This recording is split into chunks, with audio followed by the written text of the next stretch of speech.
Good morning, dear students. Good morning, sir. Hope everything is fine with you all. Yes, sir. Okay.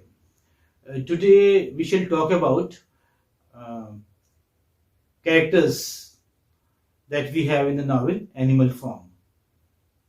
Besides, we shall also discuss who is who. Like, as I told you earlier, that this novel is an allegory. It's a fable, political fable. It's a political satire.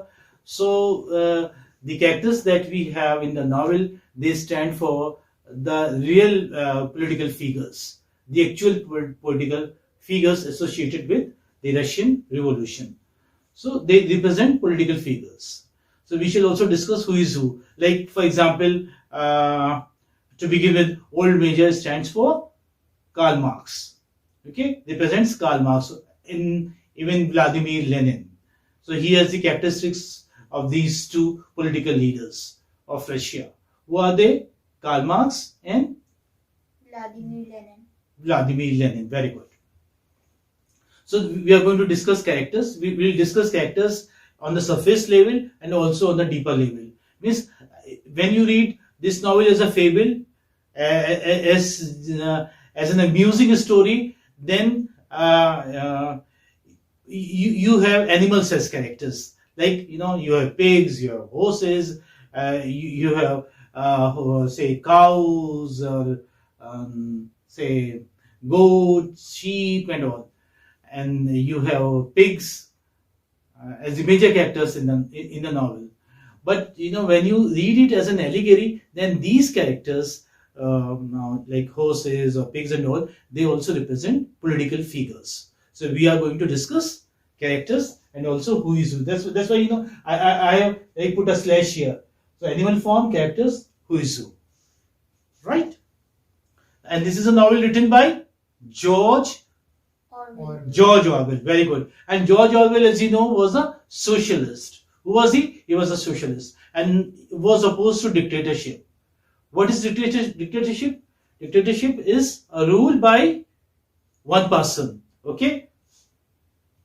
What is dictatorship? Come on, tell me. Can you tell me in a line? Dictatorship. Or who is a dictator? Dictator is a person who is an autocrat. Okay? Who rules a country. He's despotic.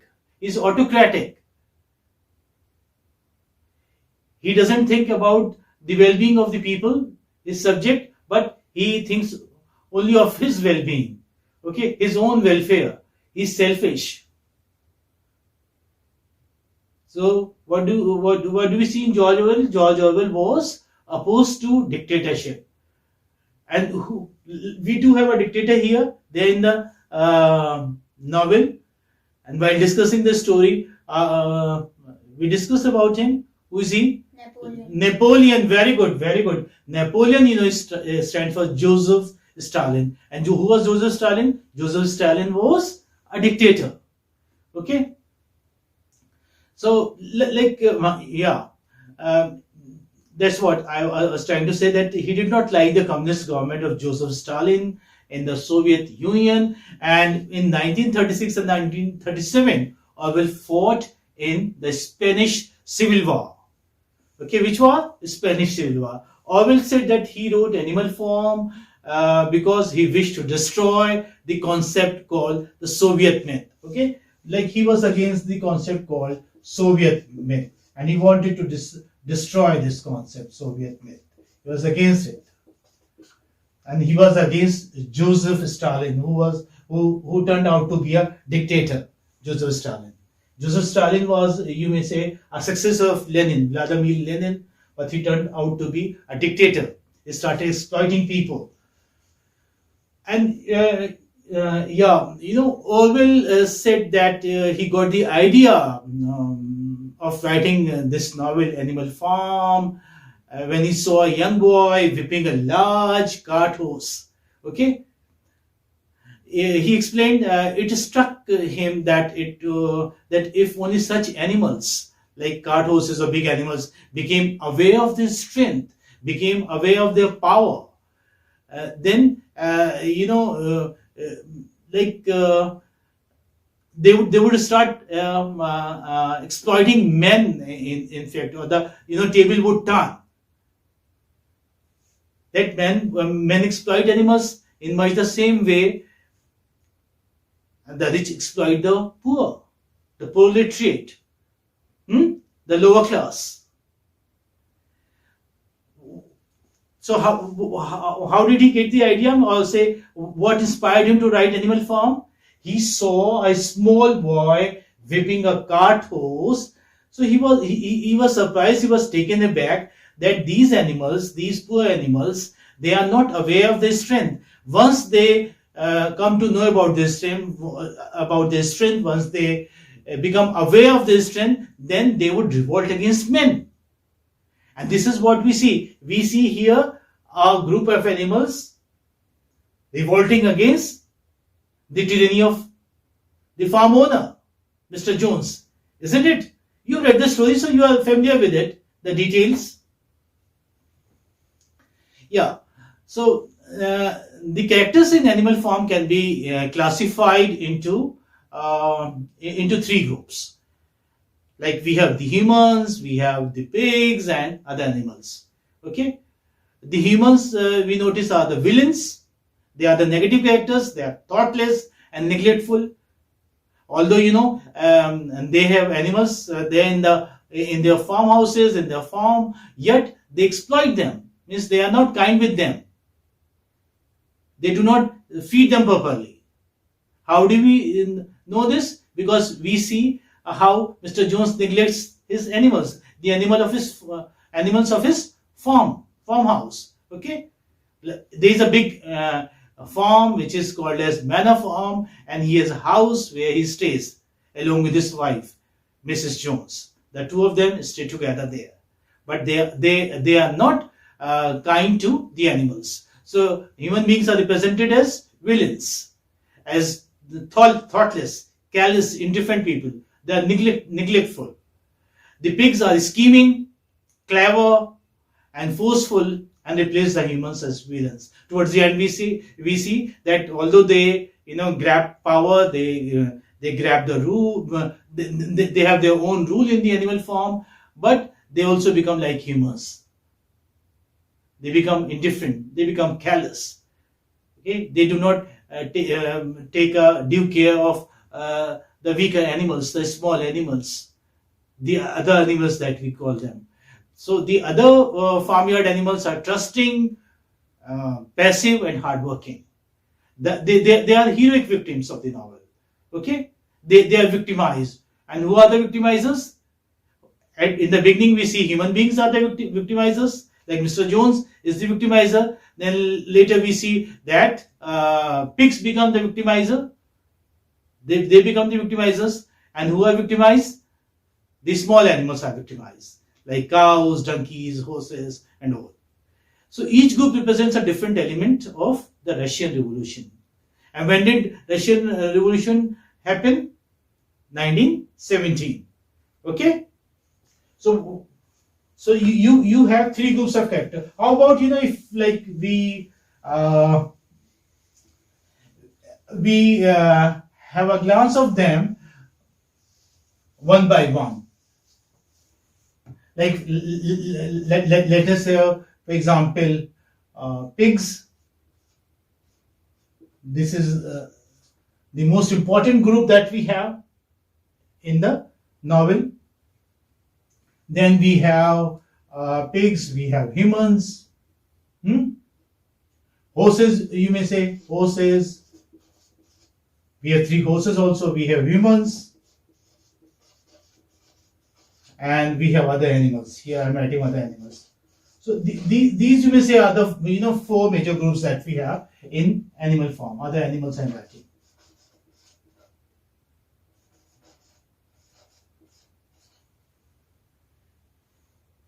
Pigs. Who are the major pigs? You have so first you have Old Major.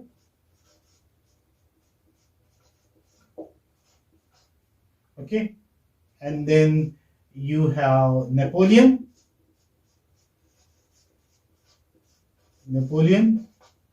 And the third important no, is Old Major, Napoleon, and then the Snowball,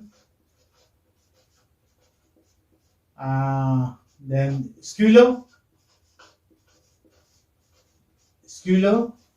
and even you have one more pig, who is a poet, writes poems in praise of Napoleon when Napoleon takes over the charge of animal farm, Minimus. Okay, Minimus. So these are pigs. How many are they? 5 that we come across in the novel Animal Farm, pigs. And horses is number 1. You have Boxer, the most important one, and then you have Boxer. Then you have Clover, and then you have Molly. Okay, this one is a stallion, a horse, and the other two are mares. These are mares, the two, Clover and Molly. Then you have human beings also here. Number 1, you have the owner of the farmhouse or farm, animal farm. Who is he? Mr. Jones. Okay, Mr. Jones. Mrs. Jones is talked about. She doesn't occur in the novel. She's talked about in a way. Mr. Jones. Like, she doesn't play a very important role. So I'm not writing Mrs. Jones. And then you have Frederick. You have Frederick. These are the farmers, and then you have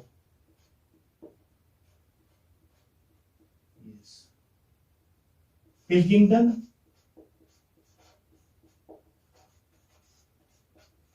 and you have one more, Wimper, who is a solicitor. These are the human beings that you have. So how many do you have in total? 4. Is it okay? Other animals, here you have donkeys, like I'm not categorizing them. Like there is only one donkey. For example, Benjamin. You have Benjamin, you have Muriel, you have sheep, raven, the crow that you have there. So we have other animals also. Benjamin is the most important there. Muriel is a goat, and raven is a crow. So these are the characters. So what do we do? Let us discuss one by one. Right, like Old Major first. Let us have a word about Old Major. Old Major is Mr. Jones's prize bow. Okay, who is he? He's a prize bow. He is the one who inspires all the animals to rebel against the human beings. Okay, who is he? He's a prize bow. He's a male pig. He is venerable. Is respected by them. Why is he respected? Because he's old. He's very wise, and he's very experienced. So all the animals of the farm respect him. He gathers all the animals together in the big barn to make a speech. Okay, he sees a dream and he wants to share his dream with the animals. So what does he do? He holds a meeting of those. I hope you are listening to me. Please listen. Okay. He tells the animals that mankind and Mr. Jones are the enemy. Who are the enemies? Who is the real enemy? The man is the real enemy. Okay? Who is the real enemy of animals? Man. Man. Means the race. He's talking about. So he tells the animals that mankind, who represents mankind on the animal farm? Mr. Jones, in fact. So Mr. Jones is the enemy. Or say mankind is the enemy, the man is the enemy. And it is their fault that animals' lives are miserable. Why is our lives why are our lives miserable? Our lives are miserable because of human beings. He points out that how cruel men are to the animals. They consume everything, they eat everything, whatever is being produced by the animals. So they are consuming without producing. What is their fault? The fault of human beings is that they are consuming without producing. He says that one day rebellion will come. This is his dream. A rebellion will come and the animals will overthrow mankind and live in harmony. So he sees a dream, a beautiful dream, okay, where only animals will be there on the earth, and they will rule, or they will be the rulers. They will not work for anyone, but they will work for themselves. So this is his dream. He shares this dream with his fellow beings, the other animals. Old Major is very intelligent, well respected, because I told you that he's quite aged, very senior, and he's about to die also. An excellent speaker. You can make out the way he delivers the speech in the beginning of the novel. So he's an excellent speaker and an inspiration to the animals. He inspires the animals. He motivates the animals. He instigates them to overthrow the rule of men. He ends his speech by teaching the animals a song called Beast of England, Beast of Ireland. Remember? Yes. Beast of England, Beast of Ireland. So, and it is about a time when, like the dream he sees is about a time when animals are free and humans are overthrown. Who is ruling them at present? Who is the ruler? Human beings. Human beings are the ruler. And who represent human beings in the animal form? Mr. Jones. Mr. Jones represent. Okay. So he dreams of a time when animals would be free and human beings will be overthrown. He dies shortly. As I told you, because he was expecting his death in a way. That's why he wanted to share his dream before his death. So he dies shortly after giving his speech, and the other pigs take what they learned from him and create animalism. Okay. What is animalism? Is you may say principles of ruling the animal form. So principles of animalism, a set of rules. What are these? They are sort of set of rules for animals to live by. Do you remember there are 7 commandments, and there are a set of rules, and animals are supposed to live by them, adhere to them, lead their life in the animal form, following those 7 commandments. So this was expected. So the character of Old Major is based on Karl Marx. So I've told you the story here, like who is Old Major, and who he stands for. Karl Marx. I think the same pen can do, or shall I take another? Different color. I hope you are able to see Karl Marx. Yes, sir. Can you see? Yes. Karl Marx. And besides Karl Marx, I told you another name. Vladimir Lenin. Okay. Lenin. I'm just writing Lenin. I hope this is visible. You can see it. Yes, sir. Lenin. So the character of Old Major is based on Karl Marx and Vladimir Lenin, as you said, the communist leader of the Russian Revolution. Karl Marx is a very famous name. Which book has he written? The very famous one, Das Kapital. Okay, Das Kapital. So Karl Marx was a German philosopher who lived during the 19th century. His ideas formed the basis of communism. Okay? His ideas form the basis of communism. His ideas are collectively known as Marxism, after his name, Karl Marx. So Marxism means, communism. Okay? Like animalism in the novel. As we have animalism in the novel, so this animalism is a concept, or you may say it's a kind of replica of Marxism of Karl Marx. So he developed theories on how power structures in society keep people under control. Vladimir Lenin was a Russian revolutionary who established a form of Marxism in Russia in the early 20th century. So Lenin was an ideal leader, in fact. He followed the principles of Karl Marx truly. Whereas the leaders who followed Lenin were not that genuine, true, or say good leaders who believed in the welfare of the people, the common masses.